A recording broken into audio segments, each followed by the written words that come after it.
एक घना जंगल था जहां शेर राज करता था। सब जानवर डरते थे, लेकिन उसकी ताकत और निर्णय पर विश्वास करते थे। लेकिन एक दिन शेर बूढ़ा हो गया। चलना मुश्किल, शिकार करना नामुमकिन। उसने घोषणा की, अब जंगल को नया राजा चाहिए। जंगल में हलचल मच गई। हाथी, बाघ, भालू, तेंदुआ, सभी ने अपनी योग्यता साबित करने की कोशिश की। लेकिन सभी में किसी न किसी में कोई कमी थी। कोई बहुत गुस्सैल था, तो कोई बहुत स्वार्थी। उसी जंगल में एक गधा भी रहता था, नाम था धनिया। वह साधारण था, मजदूरी करता था, पर अपनी दुनिया में खुश रहता था। लेकिन किस्मत ने खेल खेला। एक दिन जंगल में एक अजीब विचार फैलाया गया, जिसने कभी शिकार नहीं किया, जिसने किसी को नुकसान नहीं पहुंचाया, वही सबसे शांत और न्यायप्रिय राजा होगा। जानवरों को बात जंच गई और किसी चालाक लोमड़ी ने सबसे ऊंची चट्टान पर खड़ा कर दिया धनिया गधे को।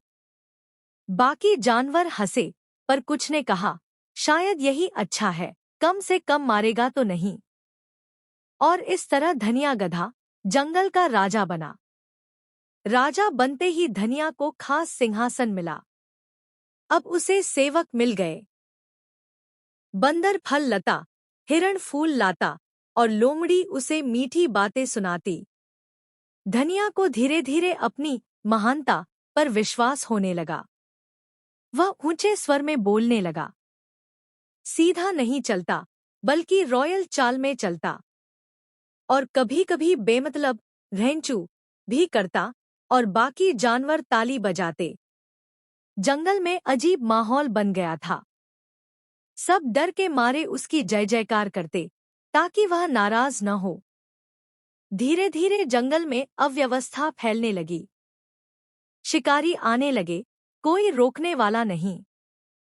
तालाब सूखने लगे, कोई सोचने वाला नहीं। जानवर आपस में लड़ने लगे, न्याय सुनाने वाला कोई नहीं।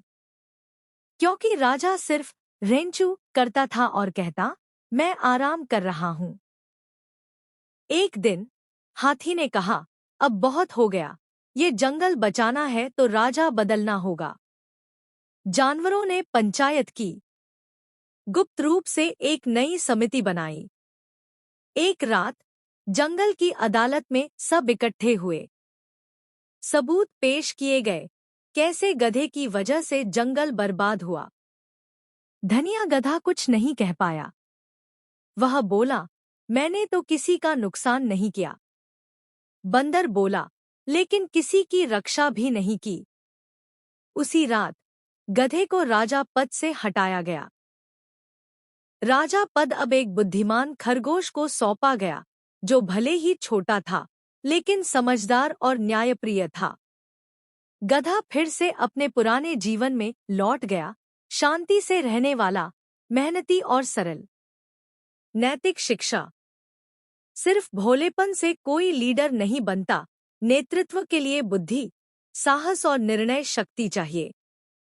अयोग्यता अगर सत्ता में आ जाए, तो विनाश निश्चित है।